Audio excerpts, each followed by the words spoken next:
ಸ್ನೇಹಿತರೆ ನಮಸ್ಕಾರ. ನಾನು ನಿಮ್ಮ ಆರಾಮದನ್ ಮಾತಾಡ್ತಿರೋದು. ಸ್ನೇಹಿತರೆ, ನಾನು ಇವತ್ತು ಒಂದು ತುಂಬಾನೇ ಮುಖ್ಯವಾದಂತಹ ಟಾಪಿಕ್ ಅನ್ನ ತಗೊಂಡು ಬಂದಿದ್ದೀನಿ. ಯಾಕಂದ್ರೆ ನಮ್ಮ ಬೆಂಗಳೂರಲ್ಲಿ ರಿಯಲ್ ಎಸ್ಟೇಟ್ ಅನ್ನೋದು ಒಂದು ದಂಧೆ ತರ ಕಾಣಿಸ್ತಾ ಇರೋದು ಖಂಡಿತ ಬೆಳಕಿಗೆ ಬಂದಿದೆ. ಯಾಕಂದ್ರೆ ಒಬ್ರಲ್ಲ, ತುಂಬಾನೇ ಜನ ಮೀಡಿಯಾದಲ್ಲೆಲ್ಲಾನು ನೋಡಿರ್ತೀರಾ, ವಿಡಿಯೋಸ್ ಅಲ್ಲೆಲ್ಲಾನು ನೋಡಿರ್ತೀರಾ. ಅದರಿಂದ ನಾನು ಈ ವಿಷಯನೇ ಇವತ್ತು ಆಯ್ಕೆ ಮಾಡ್ಕೊಂಡಿದ್ದೀನಿ. ಯಾಕಂದ್ರೆ ಇದರಿಂದ ಜನಗಳಿಗೆ ಸ್ವಲ್ಪ ಅರಿವು ಬರಲಿ, ಸ್ವಲ್ಪ ತಿಳುವಳಿಕೆ ಬರಲಿ ಅನ್ನೋ ಉದ್ದೇಶದಿಂದಲೇ ನಾನು ಈ ವಿಡಿಯೋನ ಮಾಡ್ತಾ ಇದ್ದೀನಿ.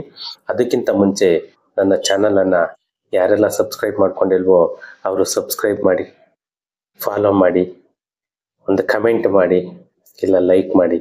ಯಾಕಂತಂದ್ರೆ ನಾನು ಯಾವುದೇ ವಿಡಿಯೋ ಹಾಕಿದ್ರು ಕೂಡ ನಿಮಗೆ ಇಮ್ಮಿಡಿಯೇಟ್ ನೋಟಿಫಿಕೇಶನ್ ಅನ್ನೋದೊಂದು ಬರುತ್ತೆ. ಅದರಿಂದ ನಿಮಗೆ ನನ್ನ ವಿಡಿಯೋಸಲ್ಲಿ ನಾನು ಏನೇನು ವಿಷಯಗಳನ್ನ ಹಂಚ್ಕೊಳ್ತೀನಿ ಆ ವಿಷಯ ಎಲ್ಲನೂ ನಿಮಗೆ ಗೊತ್ತಾಗುತ್ತೆ. ಅದರಿಂದ ಪ್ಲೀಸ್ ಸಬ್ಸ್ಕ್ರೈಬ್ ಮಾಡ್ಕೊಳ್ಳಿ ನನ್ನ ಚಾನಲನ್ನು. ಯಾಕಂದರೆ ನಿಮಗೆ ಮುಂದೆ ಯಾವುದೇ ಒಂದು ಲೀಗಲ್ ರಿಯಲ್ ಎಸ್ಟೇಟ್ ಒಂದು ಇದ್ರ ಪ್ರಕಾರ ಬೇಕಂದ್ರೂ ಕೂಡ ನನ್ನ ಕಡೆಯಿಂದ ಒಂದು ಇದಾಗುತ್ತೆ. ಫ್ರೆಂಡ್ಸ್, ಏನಂತಂದ್ರೆ ಒಂದು ಜನ ತುಂಬಾನೇ ಬ್ಲೈಂಡ್ ಆಗಿ ಥಿಂಕ್ ಮಾಡ್ತಾರೆ. ಯಾಕಂದ್ರೆ ಎಷ್ಟೋ ಜನ ನಾನು ನೋಡಿದಾಗೆ ಪ್ರಾಪರ್ಟಿ ಅರಿವಿರಲ್ಲ, ಆ ಡಾಕ್ಯುಮೆಂಟ್ ರೆವೆನ್ಯೂ ರೆಕಾರ್ಡ್ಸ್ ಬಗ್ಗೆ ನಾಲೆಡ್ಜ್ ಇರಲ್ಲ. ಅದೊಂದು ಒಂದು ಕಡೆಗೆ ಎಷ್ಟೋ ಜನಕ್ಕೆ ಲೋನ್ ಎಲಿಜಿಬಿಲಿಟಿ ಸಿಗಲ್ಲ. ಆ ಲೋನ್ ಎಲಿಜಿಬಿಲಿಟಿ ಸಿಗದೇ ಇರೋ ಅಂಥವ್ರು ಏನ್ ಮಾಡ್ತಾರೆ ಅಂತಂದ್ರೆ EMI ಯಾರು ಕೊಡ್ತಿದ್ದಾರೆ ಅವ್ರ ಹತ್ರ ಹೋಗ್ತಾರೆ. ಎಷ್ಟೋ ಕಂಪನಿಗಳು EMI ಅನ್ನೋ ಒಂದು ಇದರಲ್ಲಿ ಹಿಟ್ ಮಾಡಿಕೊಂಡು ಅದೇ ದುಡ್ಡನ್ನ ಬೇರೆ ಕಡೆಗೆ ಇನ್ವೆಸ್ಟ್ ಮಾಡಿಕೊಂಡು ಕೋಟಿ ಕೋಟಿ ಅನ್ನೋದನ್ನ ಸಂಪಾದನೆ ಮಾಡ್ತಿದ್ದಾರೆ. ಅದು ಯಾರ ದುಡ್ಡು? ನಿಮ್ ದುಡ್ಡು. ನೀವು ಅದನ್ನ ತಿಳ್ಕೊಳ್ತಿಲ್ಲ. ಯಾಕಂದ್ರೆ ನಿಮ್ಗೆ ಅವರು ಸ್ಟಾರ್ಟಿಂಗ್ ಸೈಟ್ ಕೊಡಲ್ಲ.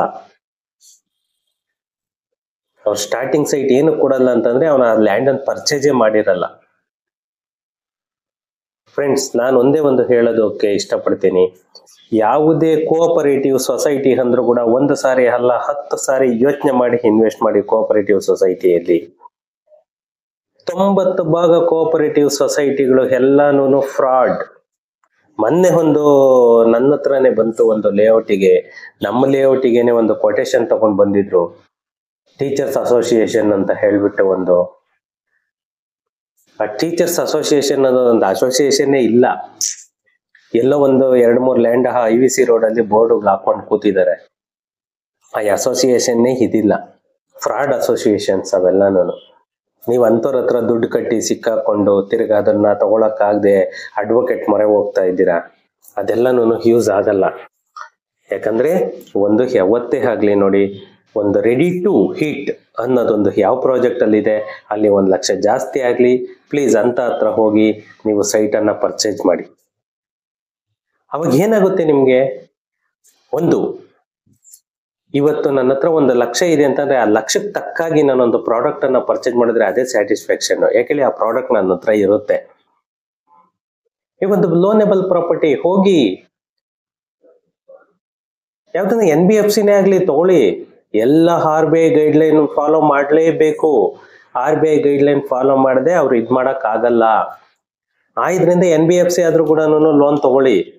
ನಿಮ್ಗೆ ಯಾವುದೇ ತರ ಡಾಕ್ಯುಮೆಂಟ್ ಚೀಟಿಂಗ್ ಆಗ್ಲಿ ಯಾವುದೇ ತರ ಇದಾಗ್ಲಿ ಅವನು ಮಾಡೋದಕ್ ಬರಲ್ಲ. ಇದೊಂದು ಜ್ಞಾಪಕ ಇಟ್ಕೊಳ್ಳಿ. ಯಾವುದೇ ತರ ಅವನು ಮೋಸ ಮಾಡ್ಲಿಕ್ಕೆ ಆಗಲ್ಲ. ಅವೆಲ್ಲನೂ ಜನ ಬುದ್ಧಿ ಇಲ್ದೆ ಹೇಳ್ತಾರಷ್ಟೇ. ಅವೆಲ್ಲ ಪ್ರೈವೇಟ್ ಬ್ಯಾಂಕ್ಸ್ ಅಪ್ಪ, ಅವೆಲ್ಲ ಇದಾಗುತ್ತಪ್ಪ ಅದಾಗುತ್ತಪ್ಪ. ಎಂಥದ್ದು ಆಗಲ್ಲ ಫ್ರೆಂಡ್ಸ್. ನೀವು ನೆಮ್ಮದಿಯಾಗಿ ತಗೊಳ್ಬೋದಲ್ಲಿ. ಒಂದೇ ಒಂದು ನಾನು ಇವತ್ತೊಂದು ಕಾನ್ಸೆಪ್ಟ್ ಏನ್ ಹೇಳ್ತಾ ಇದ್ದೀನಿ ಅಂತಂದ್ರೆ, ಕೋಆಪರೇಟಿವ್ ಸೊಸೈಟಿ. ಯಾವುದೇ ಒಂದು ಕೋಆಪರೇಟಿವ್ ಸೊಸೈಟಿಯಲ್ಲಿ ಇನ್ವೆಸ್ಟ್ ಮಾಡಬೇಕು ಅಂತಂದ್ರೆ 10 ಸಲ ಇನ್ವೆಸ್ಟ್ ಮಾಡಿ ನೀವು ಯೋಚನೆ ಮಾಡಿ ಡಾಕ್ಯುಮೆಂಟ್ ಎಲ್ಲ ತಗೊಂಡು ಇದ್ ಮಾಡಿ. ಅವನು ಯಾವತ್ತೋ 60 ತಿಂಗಳ ಆದ್ಮೇಲೆ ಕೊಡ್ತಾನೆ, 30 ತಿಂಗಳ ಆದ್ಮೇಲೆ ಕೊಡ್ತಾನೆ. ಅದೆಲ್ಲ ಖಂಡಿತ ಬ್ಲೈಂಡ್ ನಂಬಕ್ ಹೋಗ್ಬೇಡಿ. ಯಾಕಂದ್ರೆ ಆ ಕೋಆಪರೇಟಿವ್ ಸೊಸೈಟಿ ಅವನು ಆ ಲ್ಯಾಂಡ್ ಅನ್ನೇ ಪರ್ಚೇಸ್ ಮಾಡಿರಲ್ಲ. ಏನೋ ರೈತರಿಗೆ ಅಷ್ಟೋ ಇಷ್ಟೋ ಕೊಟ್ಬಿಟ್ಟು ಅದನ್ನ ಇದ್ ಮಾಡ್ಕೊಂಡು ನಿಮ್ಗೆ ಅವನಲ್ಲೊಂದು ಬೋರ್ಡ್ ಹಾಕಿರ್ತಾನಷ್ಟೇ. ಖಂಡಿತ ಅದು ನಿಮ್ಗೆ ಸೈಟು ಸಿಗಲ್ಲ. ಯಾಕಂದ್ರೆ ನನ್ನ ಅನುಭವದಲ್ಲೇನೆ ಎಷ್ಟೋ ಕೋಆಪರೇಟಿವ್ ಸೊಸೈಟಿಗಳು ಬಂದು ಹೋಯ್ತು. ಎಲ್ಲ ಫ್ರಾಡ್ ಕಂಪನಿಗಳ ಮೇಲೆನೆ ಜಾಸ್ತಿ ಇನ್ವೆಸ್ಟ್ ಮಾಡ್ತೀರಾ. ಎಕ್ಸಾಂಪಲ್ ಗೃಹ ಕಲ್ಯಾಣ್, ಡ್ರೀಮ್ಸ್ ಜಿಕೆ ಅವರೆಲ್ಲ ಯಾರು 3 ದಿನಕ್ಕೆ ಸಾವಿರಾರು ಕೋಟಿ ಹೊಡ್ಕೊಂಡ್ರು ಹೋದ್ರು. ಇವತ್ತು ನೆಮ್ಮದಿಯಾಗಿ ಅಲ್ಲಿ ಇಲ್ಲಿ ಆ ದೇಶ ಈ ದೇಶ ಅಂತ ನೆಮ್ಮದಿಯಾಗಿ ಜೀವನ ಮಾಡ್ತಿದಾರೆ. ನೀವು ಕೋರ್ಟ್ ಕಚೇರಿ ಅಂತ ಅಲಿತಾ ಇದ್ದೀರಾ. ಆದ್ರಿಂದ ಎಲ್ಲೇ ಒಂದು ಪ್ರಾಪರ್ಟಿಗೆ ಇನ್ವೆಸ್ಟ್ ಮಾಡ್ಬೇಕು ಅಂತಂದ್ರೂ ಕೂಡ 10 ಸಲ ಯೋಚನೆ ಮಾಡಿ ಒಳ್ಳೆ ಪ್ರಾಪರ್ಟಿ ಅಡ್ವೊಕೇಟ್ ಹತ್ರ ತಗೊಂಡೋಗಿ ಡಾಕ್ಯುಮೆಂಟ್ ಅನ್ನ ನೀವು ಇನ್ವೆಸ್ಟ್ ಮಾಡ್ಕೊಳ್ಳಿ. ಕೋಆಪರೇಟಿವ್ ಸೊಸೈಟಿಗಳನ್ನ ಯಾವುದೇ ತರನೂ ನಂಬಕ್ ಹೋಗ್ಬೇಡಿ. ಕೋಆಪರೇಟಿವ್ ಸೊಸೈಟಿಗಳನ್ನ 90% ಕೋಆಪರೇಟಿವ್ ಸೊಸೈಟೀಸ್ ಫ್ರಾಡ್ ಸೊಸೈಟಿಗಳು.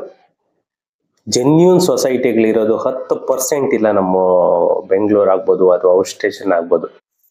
ಅದರಿಂದ ಎಲ್ಲರೂ ಡಾಕ್ಯುಮೆಂಟ್ ಚೆಕ್ ಮಾಡ್ಕೊಂಡು ರೆಡಿ ಟು ಹೀಟ್ ಇರೋ ಅಂತ ಪ್ರಾಪರ್ಟಿಗಳನ್ನೇನೆ ನೀವು ಇದ್ ಮಾಡ್ಕೊಳ್ಳಿ. Okay, thank you friends.